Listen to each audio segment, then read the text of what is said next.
नमस्कार दोस्तों। भारत जिसको हम सोने की चिड़िया कहते हैं, कैसे हुआ है उस पर विदेशी शासक, क्या हुआ, चलिए जानते हैं आज इसके बारे में। 1453 में टर्क्स ने कॉन्स्टेंटिनोपल को जीत लिया था, जो कि हेडक्वार्टर था भारत और यूरोप के बीच में ट्रेडिंग के लिए। और जो गुड्स भारत के साथ यूरोप और दूसरे वेस्टर्न कंट्रीज में जाता था वो भी रुक गया। यूरोपियन पीपल इंडियन स्पाइसेस के बिना कुछ नहीं कर सकते थे, क्योंकि वो लोग मेनली कार्निवोर्स थे और उनको अपना मीट प्रिजर्व करने के लिए इंडिया के स्पाइसेस की जरूरत थी। और कॉटन, सिल्क, इंडिगो ऐसे कई सारी चीजें भारत में से यूरोप में ट्रांसपोर्ट होती थी। और टर्क्स ने कॉन्स्टेंटिनोपल को जीत लिया, इसलिए अब वो लोग का ट्रांसपोर्टेशन बंद हो गया। जबकि हमने रीजंस देख लिए तो इसलिए यूरोपियन नेशंस जैसे कि पोर्टुगल, स्पेन, हॉलैंड ऐसे कई सारे नेशंस ने भारत के लिए वाटरवे फाइंड करने के लिए बहुत मेहनत की। पोर्टुगीज सेलर जिसका नाम वास्को दी गामा था, वो पहली बार कोलकाता में सन 1498 में पहुंचे। उन्होंने पहली बार पोर्टुगल से अफ्रीका और अफ्रीका से इंडिया का नया सी रूट ढूंढा और यहाँ से यूरोपियंस इंडिया आने लगे। चलिए जानते कौन से नेशंस हमारे इंडिया में पहले आए थे।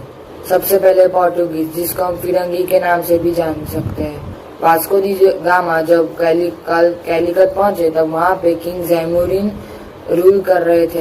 उन्होंने पोर्टुगीज को स्पाइसेस का ट्रेड करने के लिए अलाउ किया। पोर्टुगीज ने अपने पहले फोर्ट कोची और कन्नौर में साल 530 और 505 में बनाए थे। साल 505 में पोर्टुगल ने अपने वाइसरॉय फ्रांसिसो डी अल्मेडा को इंडिया पे रूल करने के लिए भेजा। साल 530 में गोवा पोर्टुगीज का कैपिटल बन गया।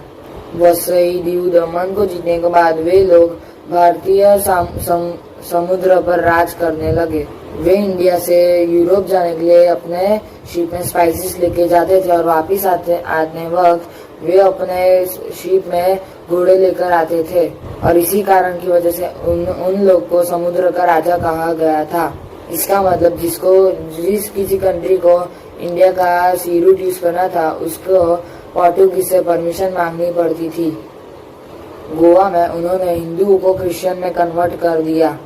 जिसको हम वेलेंडा के नाम से भी जानते हैं, वो दूसरा राज्य था जिसको इंडिया पे राज करना था। पोर्टुगीज की तरह डच भी हॉलैंड से आए थे और वे इंडिया पे अपना प्रॉफिट बनाना चाहते थे। साल 1658 में डच ने श्रीलंका को इन्वेड किया और उन्होंने पूरा स्पाइसेस का कारोबार अपने हाथ में ले लिया। बाद में उन्होंने अपना ट्रेड बंगाल और मालबार में भी बढ़ाया। उन्होंने अपना एस्टेब्लिशमेंट मछलीपट्टनम से चालू किया, जिसको हम पहले मछलीपट्टनम से भी जानते हैं। साल 1650 के बाद इंग्लैंड और डच में बहुत सारी लड़ाई लड़ी गई, जिसमें डच हार गया और इसी की वजह से डच की मोनोपोली इंडिया में खत्म हो गई। डच के बाद डेनिश लोग डेनमार्क से इंडिया में आए। वे लोग ने अपना पहला फोर्ट श्रीरामपुर के बंगाल में बनाया था, लेकिन वो ट्रेड में बहुत प्रोग्रेस नहीं कर पाए। ईस्ट इंडिया कंपनी इंग्लैंड में साल 1600 में ढूंढी गई थी।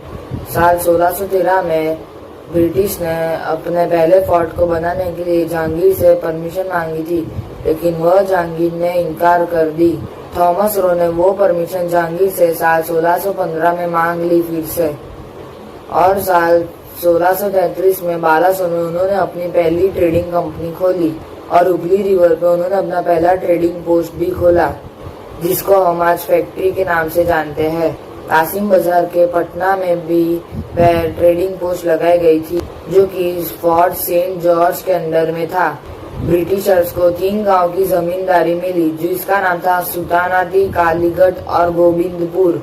उन्होंने अपनी नई कॉलोनी बनाई, जिसका नाम उन्होंने फोर्ट विलियम रखा और आज हम उन्हें कोलकाता के नाम से जानते हैं। ब्रिटिश को देखकर फ्रेंच को भी अपना प्रॉफिट बढ़ाने के लिए इंडिया में अपना एक प्लान सुझाया। उन्होंने साल 1639 में एक फ्रेंच ऑफिसर जिसका नाम फ्रैंको मार्टिन था, उन्होंने मद्रास को लीज पे लिया। फ्रेंच ईस्ट इंडिया कंपनी साल 1664 में ढूंढी गई थी। उन्होंने अपना पहला ट्रेडिंग सेंटर सूरत में साल 1668 में खोला था। उन्होंने साल 1673 में पौंडीचेरी को ढूंढा था, जिसको आज हम यूनियन टेरिटरी के भाग में विभाजित करते हैं। डच और फ्रेंच के बीच में कई सारी लड़ाई लड़ी गई जिसमें इंडिया पे अफेक्ट हुआ। इसमें फ्रेंच हार गया क्योंकि ब्रिटिश ने डच का सपोर्ट किया। बाद में फ्रेंच ने पौंडीचेरी के सिवा सारी जगह इंडिया में अपना रूल खो दिया था। साल 1761 एडी में उनको पौंडीचेरी से भी निकाल दिया गया था। अच्छी लगी आपको ये वीडियो प्लीज मुझे कमेंट करना और इसका मैं नेक्स्ट पार्ट जल्दी बनाऊंगा। Thank you.